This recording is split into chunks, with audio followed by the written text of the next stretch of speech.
मणि मंजरी राय ने मेहनत की, सालों की मेहनत के बाद उसने वो पद हासिल किया जिसका सपना उसके परिवार ने, उसके घर द्वार के लोगों ने, उसके जवार ने देखा होगा।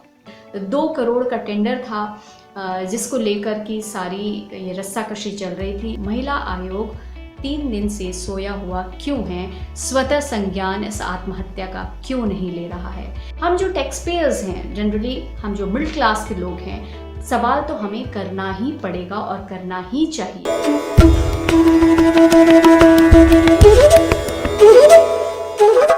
नमस्कार, आप देख रहे हैं सत्ता विमर्श और मैं हूं किरण राय। उत्तर प्रदेश में, खासकर पूर्वांचल के इलाके में अगर हम माने, और बिहार से जो सटा हुआ इलाका है या बिहार के इलाके में, जब भी कोई बच्चा थोड़ा सा पढ़ने में अच्छा होता है, तेज़ होता है, तो उससे यही कहा जाता है कि आगे चलकर डीएम बनना, पीसीएस करना, तुम्हारे अंदर संभावनाएं बहुत हैं और तुम में पीसीएस अधिकारी बनने के पूरे गुण हैं। ये सपना दिखाया जाता है और बच्चा जो तेज़ होता है पढ़ने में या जो जुझारू होता है, वो एक ये मशाल लेके आगे बढ़ता है और उसको हासिल करने के लिए बहुत मेहनत भी करता है। ऐसा ही कुछ मणि मंजरी राय ने किया होगा। उसने सपने संजोए, मेहनत की, सालों की मेहनत के बाद उसने वो पद हासिल किया जिसका सपना उसके परिवार ने, उसके घर द्वार के लोगों ने, उसके जवार ने देखा होगा और वो एक पीसीएस अधिकारी बनी। 2016-17 की बात थी और उम्र उसकी 27 से 30 के बीच रही होगी। सोचिए उस अधिकारी का जिसने इतनी मेहनत की होगी, इतनी जीवन के इतने थपेड़े सहे होंगे, वो पद हासिल करने के लिए ऐसा क्या हुआ, सिस्टम ने, इस राजनीति ने ऐसा, इस सत्ता ने ऐसा क्या किया, ऐसा क्यों किया कि उसे यूं ही इस दुनिया को अलविदा कहना पड़ा। और कई सवाल भी छोड़ गए।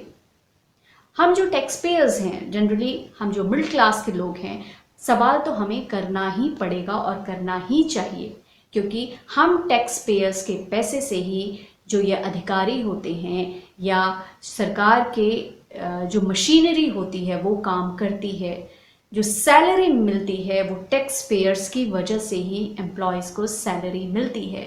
तो हमारा सवाल करना वाजिब बनता है। एक अधिकारी के बनने में करोड़ों रुपए लगाए जाते हैं, करोड़ों रुपए खर्च होते हैं उसको वो सारी चीज़ें उस रूप में ढालने के लिए।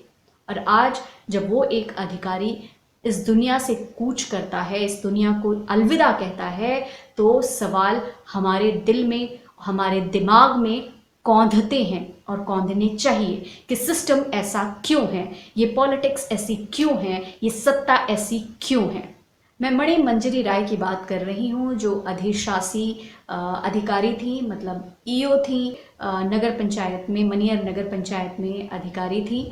और ये लगातार, क्योंकि जिसने जीवन के थपेड़े सहे हों, जो ग्राउंड रियलिटी जानता हो, वो अपने सामने कुछ गलत होते नहीं देख सकता है।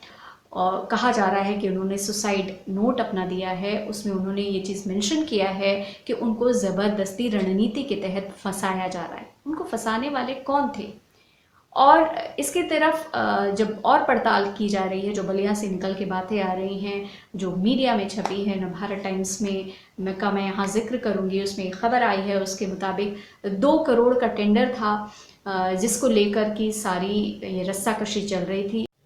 मंजरी के घर वाले सदमे में हैं और जाहिर है जो मिडिल क्लास का बच्चा जब इतनी ऊंचाई हासिल कर लेता है तो सबके एक्सपेक्टेशंस भी बहुत बढ़ जाती हैं। एक्सपेक्टेशंस का एक बोझ भी उसके कंधे पर होता है। उनके पिता जय ठाकुर राय ये मानने को तैयार हैं ही नहीं कि उनकी जुझारू बेटी ने आत्महत्या कर ली है या मौत को खुद ही गले लगा लिया है। उनको इसमें साजिश लग रही है और उसे अपने सुसाइड नोट में, जैसे मैंने कहा कि उसने अपना सुसाइड नोट छोड़ा है, उसमें ये कहा है कि मैं दिल्ली और मुंबई छोड़ के आई और बलिया में भी मुझे नहीं पता था इस तरह की स्थिति का मुझे सामना करना पड़ेगा और रणनीति के तहत मुझे फंसाया जा रहा है। ये अपने आप में कई सारी बातें कह जाता है। ये बातें हमें सोचने को मजबूर करती हैं कि हमारा जो सिस्टम है, हमारी जो सत्ता है, इतनी अंधी क्यों है। प्रियंका गांधी ने कल ट्वीट कर इस बात को उठाया है। उन्होंने कहा है कि अगर ये बात सही है कि पॉलिसीज़ को लेके अगर वो सवाल उठा रहे थे, एक्चुअली प्रियंका ने क्या कहा है वो मैं आपको पढ़ के सुना देती हूँ कि बलिया में तैनात गाजीपुर निवासी युवा अधिकारी मणिमंजरी के बारे में दुखद समाचार मिला है। खबरों के अनुसार उन्होंने प्रशासन की कार्यप्रणाली पर गंभीर सवाल उठाए थे। मणिमंजरी के परिवार को न्याय मिले, इसके लिए सभी तथ्यों का सामने आना और निष्पक्ष जांच बहुत ज़रूरी है। ये प्रियंका गांधी वडेरा ने ये ट्वीट किया है। पॉलिटिक्स होगी और ज़रूर होगी, क्योंकि प्रियंका ने ट्वीट किया है तो अब इसको लेकर भी बातें बहुत हो गई। प्रियंका के ट्वीट की बात चल रही है और तो मुझे ध्यान आ रहा है महिला आयोग 3 दिन से सोया हुआ क्यों है, स्वतः संज्ञान इस आत्महत्या का क्यों नहीं ले रहा है। क्या जब कोई विपक्ष का जो व्यक्ति होगा वो कुछ ऐसी बात कहेगा, जैसे अभी कानपुर बाल संरक्षण गृह को लेके अगर प्रियंका ने ट्वीट किया तो तुरंत विमला बाथम जो उसके अध्यक्ष हैं यूपी महिला आयोग की, उन्होंने तुरंत एक नोटिस सौंप दिया, भेज दिया। इस पे क्यों नहीं स्वतः संज्ञान लेते हुए क्यों नहीं उनके ऊपर, क्योंकि उस सुसाइड में साफ साफ मेंशन कर रही हैं वो उस चीज़ को कि वो दबाव में थी, वो स्ट्रेस में थी और वो स्ट्रेस को वो सह नहीं पा रही है। जब वो लेडी ये कह रही है तो क्यों नहीं आयोग अब खुलकर सामने आ रहा है और नोटिस सर्व कर रहा है उसके ऊपर के अधिकारियों को। मंजरी की मौत बहुत सारे सवाल छोड़ती है और इस सत्ता को बहुत कुछ सोचने के लिए मजबूर करती है। सत्ता को सोचना चाहिए कि क्यों एक इतना काबिल अधिकारी यूं ही चला जा रहा है, क्यों उस पर अनर्गल दबाव बनाया जाता है। और अनर्गल दबाव बनाया जाता है, अब ये ख्वाबों ख्यालों की बातें नहीं हो गई हैं, नहीं रह गई हैं।